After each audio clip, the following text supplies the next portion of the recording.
evening, ladies and gentlemen, and welcome to the Mahoning Drive-In Theater, the largest single-screen drive-in in the United States. We're certainly glad you could be with us this evening, and don't forget the concession stand is open with all kinds of great things to eat and drink.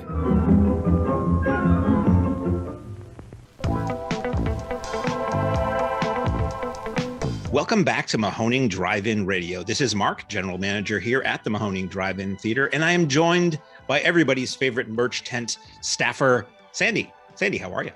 Hi, I'm great. How are you, Mark? I am dandy. I have a pizza and a bottle of Mexican Coke in my hand. The world couldn't be much better right now. So the idea behind this series of podcasts is basically just to get to know the staff a little bit better. How did they come to the Mahoning? What are their experiences with drive-ins and with films? And who are they as a person behind the person who gleefully helps you out and takes your money? So Sandy, how did you first discover the Mahoning Drive-In Theater? I have a great group of friends, and we like to explore, go places, plan events, on the weekends. And one of our friends, Matt, he likes to research and spend time finding new things for us to travel and do. And one weekend, he was like, you know what? I found this place, and Sandy, I think you would love it. And he didn't really tell us a lot about it, except he said they're going to be showing a double feature, and it's a drive-in. And I got super excited because I'm like, I've never been to a drive-in. This will be great. So we drive down, and it was like I fell in love. That is how I felt when I sat in the car and looked over at the cute little building, which now feels like a second home. And we walked up, and there was this green goo, because the double feature, I will never forget, was going to be Aliens and Predator.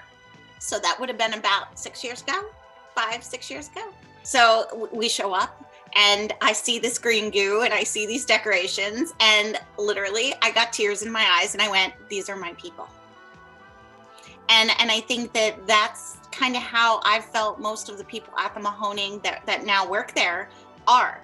We feel like we found a group of people that we're all very different, but the thing that binds us is how much we genuinely love the drive-in. So I've been coming to the drive-in ever since then. We plan sometimes one weekend a month, and it got to the point where, I'd say 2 years ago, we were coming almost every weekend, sometimes for 2 or 3 nights. And I'm about an hour away. So, it's a little bit of a hike to get there, but it just became part of our culture and part of what we do to come to the Mahoning. And that's how I got involved. So the next question is, how did you come to work at the Mahoning? And what's funny is that just about everybody I've talked to so far doing this, we all started as people who just came to the drive-in, fell in love with the place, and were there so often that some staff member said, you want to work here? Yep. So what exactly is your story of how you went from loyal patron to merch tent impresario? So I got to know you, and I talked to you pretty much every movie. I'd come in and give you something when I was buying, a candy bar or my cup of coffee in the middle. I would tell you a story about, oh, we really love that movie. So I got to know you. And then I got to know James, and I got to know Virgil. So it was really a cross between James and Virgil is how I got to actually help out, is what I'm going to call it. Because the previous year, you had a few sweatshirts that you had given away as like a test run to see, like, are sweatshirts popular? Would people want to buy a hoodie? And I had gone gaga over a pink hoodie. And in the meantime, I had gotten to know James because he liked to come up to where I volunteer at the Pocono Cinema in East Stroudsburg. So we'd become friends. And between those two diversions there, Virgil basically said, I could use someone standing there. Do you think you could do that during intermission once just to help me out? And I said, sure, I'd be happy to do that.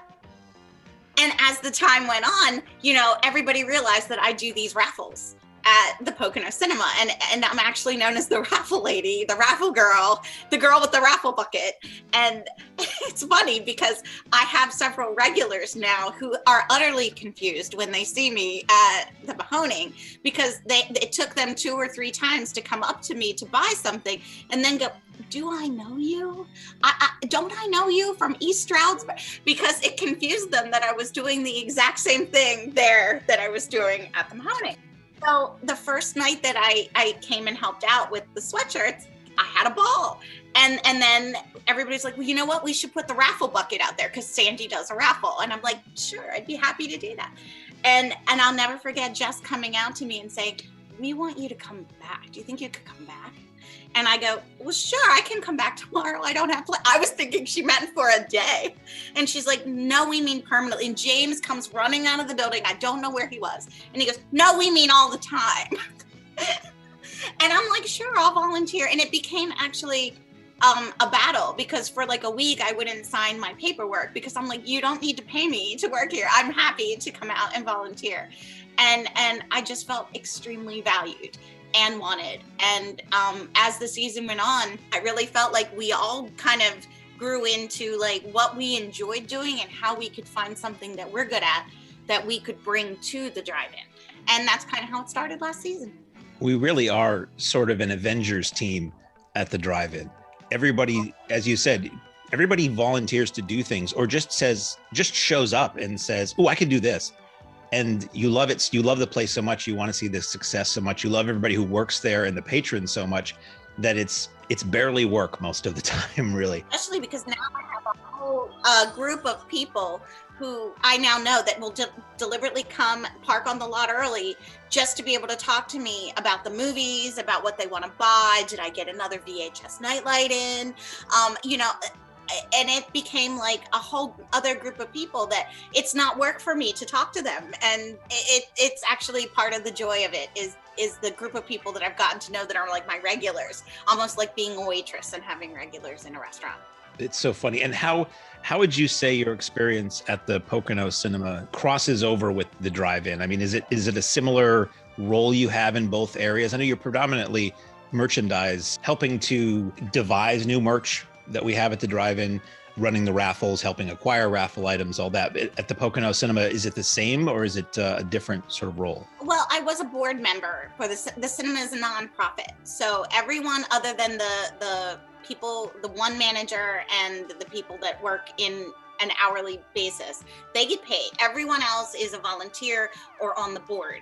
Because everybody is there to make sure that the theater can stay open, people donate things. Someone will sponsor a movie. I've done that. I'm no longer on the board because I like to have my hands in a variety of things. So I'm not on the board anymore, but I do still coordinate the book club. And now I have a new film series that is designed to help students or community members feel more connected because they can have a discussion after a selected film per month. So those are primarily the two ways that I help right now during the pandemic. But I think probably most people know me the most as the raffle girl from Pocono Cinema. I would go out and buy prizes at the dollar store. It's amazing what a cup from the dollar store or a copy of a DVD that I got in the $5 bin, people get super excited to be able to say, I want to buy a ticket for $1 to be able to win this. And that was really one of my favorite things to do is I'd like to see if I could get $100 in the bucket or $200 in the bucket so that they didn't have to buy the prizes. I did the work and then I got to gift them with this little bit of money at the end of a premiere night, and all the people would enjoy it and have a great time. So I think that's where we overlap in that what I like to do is help other people have a really great time, whether I'm volunteering at the Pocono Cinema or now working at Mahoning. But I had never done merchandise before. I had never even worked in a clothing store before. So this was all new for me and a really big learning experience. I mean, I was game for it, but it was all new to think about, like, well, how do I display a t-shirt? How do I decide if we need something or if we're going to make a profit? The first thing that I picked out myself, which would have been the travel mugs from last year, I was so nervous that no one would buy one. And then I would be like, I'm like, I'll save money and I'll buy them if I have to and give them away because I don't want the drive-in to lose money. And we sold the whole first batch within, a month.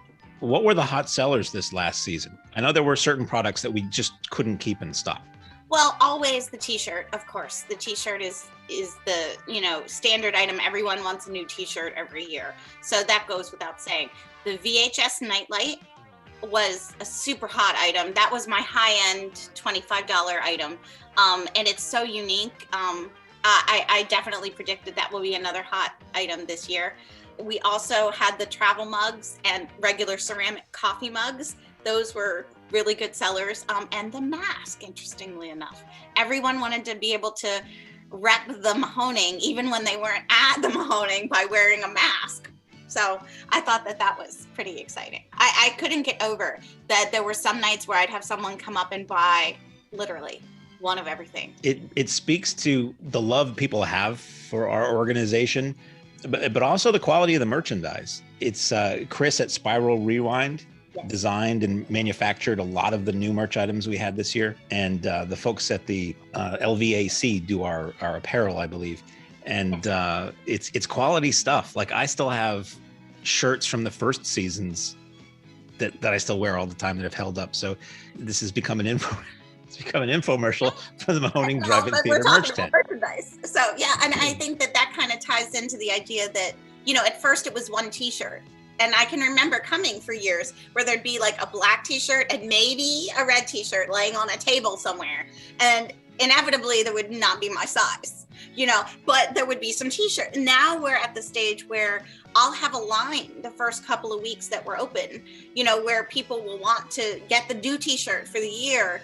And hoodies, we ordered hoodies like in huge quantities at least 3 times this past season, because everyone wanted a hoodie, especially on those first few cold nights that we weren't predicting that we were going to get. I could sell an entire box of hoodies in that evening, and they're great. They're nice material, well made. And again, you're right, we sound like an infomercial, but it shows that it's not just the product. The product is great, but it's also the love of the Mahoning that people want to wear it. When I Zoom with my friends now and somebody will come on and be like, hey, and they're wearing their Mahoning t-shirt, like it makes me happy, and I almost cry, because it's like they love it even in the middle of winter, or maybe more so because that's the one connection they have to the Mahoning in the middle of winter.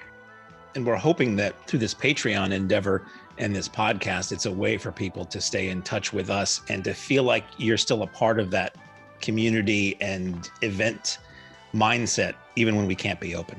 So let's reach back into the Sandy history a little bit. Now, a lot of people who come to the Mahoning are just super fans of films, cinemaniacs, if you will. Some are people who are just going for a night out. Where do you fall on the film-loving spectrum? I named my new basement that I put in a movie room in my basement, and I call it the File Room, Phile. So I would definitely say I call myself a cinephile. I have a lot of interest in film. I write about film for a living. So I like to talk about women in film especially. So that bridges all kinds of film. So I don't really have one genre that I'm particularly in love. Like some people are only sci-fi people, or they're only, one kind of film lover. I like a lot of films, even bad films. One of my favorite hashtags to put on Facebook is hashtag Sandy loves bad movies, because I think that there can be a lot of joy in a bad movie. To me, it just needs to be entertaining, whether you're laughing with it or at it. And films that are considered bad by people often do what I ask most a movie for me to do, and that's show me something I've never seen before. Would you say what would be your favorite film or amongst the movies that you keep going back to again and again over the course of your life? Well, I like to think that I have a lot of different types of favorite films. There's the comfort food film that I would say Speed is absolutely my favorite comfort food. It is, I think, the perfect popcorn movie. You don't have to think too hard. The characters are really likable. There's action, romance, drama, everything in one movie, and very likable actors. Keanu Reeves is probably my favorite. So I'd say that's my comfort food favorite. But I also have childhood favorites like The Cutting Edge. I just rewatched that the other night. I think that film has a lot of great moments and one-liners. As a girl, I would say Bridget Jones's Diary is probably, one of my most watched films. Pretty much once a year, I have to watch Bridget Jones. But I have a family favorite film. And it's funny when I say like the kinds of films that my family would love, it's Jaws. Because it could be on TV in the middle of winter. And my mother would call me up on the phone and say, Sandy, Jaws is on. They just got to the part. And I'd be like, what channel? Let me find it. And it's like, over time, that movie has become more than just a movie for my family. It's not that it's not a good movie, because I do think there's a lot to love in Jaws. But there's so much there that makes you have memories of people and moments in time. Now, where would you say your love of film started? Was it a person, an event? Where did it begin? Because I think most of us who are film fans can trace it back to a parent taking us to the theater or a grandparent introducing us to something. I mean, can you sort of pinpoint where it began for you? 2 memories. One memory would be my mom. As I've already just told a story where it would be my mom calling me on the phone. My mom would love to have the TV on all day. I mean, of course, they say that's bad parenting now, but my mom would just turn on the TV and we would have everything from the 4 o'clock movie to Match Game in the afternoon, all kinds of good stuff that I can remember distinctly watching over and over again as a kid. So I would say that my love of the idea of TV and film started before I even went to the movies. Like, I would watch movies like Rosemary's Baby. I was probably like 8 or 9. And I remember absolutely loving Rosemary's Baby. Or the fact that Trilogy of Terror is still probably the movie that it's a series of 3 movies. Like, the one with the doll still creeps me out to this day. And I have a vivid memory of watching that with my mother. So I would say it's the moment of time of being a child and loving movies, and my mom, or going to the video store. And I literally would go through every single video. I started at the top of the horror section and I would go to every box, and I didn't care what it was. I just picked it off and took that movie. And my mom would let me. And I think that was one of the things that I really now look back and respect about my mom. I Spit on Your Grave. I was probably 10. And she would cover my eyes at a part that she thought I shouldn't look at, or she would let me look at it, and then we'd have a deep conversation about consent or about sex before marriage, or some topic that most parents would probably have a hard time talking to their kid about. But my mom used film as a way to make it more comfortable and help me understand things that were happening in the world around me. So I'd say that's my 2-part answer: my mom and the idea of just, using film as a way to have a life. I find it interesting knowing part, at least, of the answer I'm going to ask you next with that story you just told. So your mother used film to teach you about the world around you and concepts of life. What is it that you do when you're not at the Mahoning Drive-In Theater in Lehighton, Pennsylvania? I am technically a professor of English. I'm a writer as well. I'm always busy. My friends like to say they have to plan out something with me 2 months in advance to get in the planner, the Sandy planner, because I'm always juggling. I'm writing a book right now. The pandemic has given me a little more leeway with being able to collect drafts from people, so I have a little more time there. But I'm writing a book with a colleague on sidekicks in superhero movies. And that's pretty exciting. I also like to teach teachers. So I work at East Stroudsburg University. I teach literature courses. I love horror and fantasy. I teach the short story, but my specialty is writing. So I am primarily a writing teacher who teaches, hopefully, people to love writing in a way that maybe they didn't get before, I hope. And I like to teach the course called The Teaching of Writing to future educators to help them, feel like they have more tools in the toolbox, I like to say, on how to teach. So that's what I do when I'm not at the Mahoning. What do you do for fun when you're not at the Mahoning Drive-In Theater in Lehighton, Pennsylvania, or watching movies at the Mahoning Drive-In Theater in Lehighton, Pennsylvania? There's not a lot of time for that anymore, balancing all of that. But I would say I love to read. I wished I had more time. I do run a book club at the Pocono Cinema, so that affords me the opportunity that every couple of months I get to talk about a book and maybe a book and a film. I do love just hanging out with my cat. So I can have my moments where I'm super social, as you would probably peg me that I'm very social. But I also have times where I'm an only child, so I'm kind of cool with just hanging out at my house, watching reruns on TV and reading a book. So I'm easy to please. You've been a patron of the Mahoning Drive-In Theater and now an employee for a year. Yeah. This last 2020 was your first season there. Do you Yes. have any memories that stand out to you of shows you attended or shows you worked or weird parapsychological or meteorological phenomenon that occurred on the lot? We all have Mahoning stories. And I'm just curious, if I ask this question, if anything just sort of springs to mind. I would say my favorite event that I was never pegging would be my favorite event was the Bigfoot weekend. That weekend, like, we went for the experience to see all of you, to eat pizza. Remember when we had the pizza in the oven? Pizza will return one day, I promise. But I love the pizza, and like, that's why we went. And I'm like, I like Bigfoot, that's cool. And we love those movies, even the really, really schlocky ones, like that would be at like 3 a.m. Like, that weekend was probably one of my very favorite. We laughed so hard, or we got like, shh, we got to hear what's going to happen. Like, it was just a really wonderful weekend. That was an unexpected weekend. I'm also a really big fan of all of the regular shows, like Weekend of Terror. I have to say, I really like Weekend of Terror.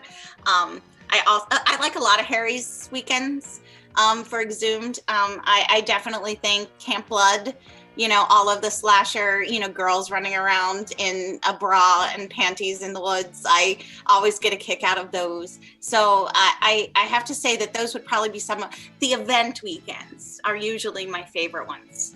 So you made it through your first season working at the Mahoning as an official staff member in 2020, a season filled with thrills, spills, and chills in so many ways in this strange year that we just experienced. We're looking forward to starting the 2021 season in April of 2021. Do you have any thoughts, any bits of wisdom, any hopes and dreams for the upcoming season you'd like to share with the listeners? Well, knowing the inside information that I'm not going to share, I think that watching the process of how it all happens way before it's going to happen has been fascinating, because the previous year before it started, so I guess that would have been 2019 to 20, I did a little bit of helping out, volunteering here and there, but you're in the moment, like, you see the show as it is. And then last year we experienced this big burst of energy. But I was still kind of learning as it happened, like maybe 3 weeks ahead of time. I'd be like, oh, that sounds like fun. But watching this process right now, I think that would be so fun for the fans to be able to see. Like, we want them to be surprised, so we're not going to tell them. But like, this whole process of how a show comes together, how many different people are truly involved, it's mind-blowing. How the set gets constructed, how the props happen. Even thinking about, like, from my end for merch, like, when are we going to have special event t-shirts? When are we going to have other big items that we're going to introduce? How can we build enough for a really big show to have enough merchandise? I've been having conversations with Virgil about that. And I think that, that part, I think fans would be so amazed at all the work that happens way before the first show even gets announced. So it's almost really a year-long process. And I don't think I ever would have dreamed that when I said yes, I'd hold a raffle bucket, or sure, I'll sit with a celebrity and, take photos when you need me to. Like, from that moment to now, I don't know that I would have ever thought that. So I guess if I had one thing about this upcoming year, it's that, fasten your seatbelts. It's going to be a bumpy ride. It's going to be exciting, and people are really going to enjoy, I think, the variety and the planning that went into the different types of shows that we're going to have. That it isn't just Friday and Saturday. It's going to be all kinds of new things. Well, our time is just about up for this episode. I want to thank you, Sandy, for spending a little extra time with me. And I hope you'll join us on the regular podcast that we'll be doing throughout the season and in the off season going forward. Become a participant in that. We'd like to thank everybody for listening, and we will see you at the drive-in. Ladies and gentlemen, thanks again for coming out tonight to the Mahoning Drive-In Theater. We hope you'll come back and see us again real soon. The exit is on the right-hand side of the screen at the front of the field, and most importantly, have a very safe trip home. Good night, and God bless you.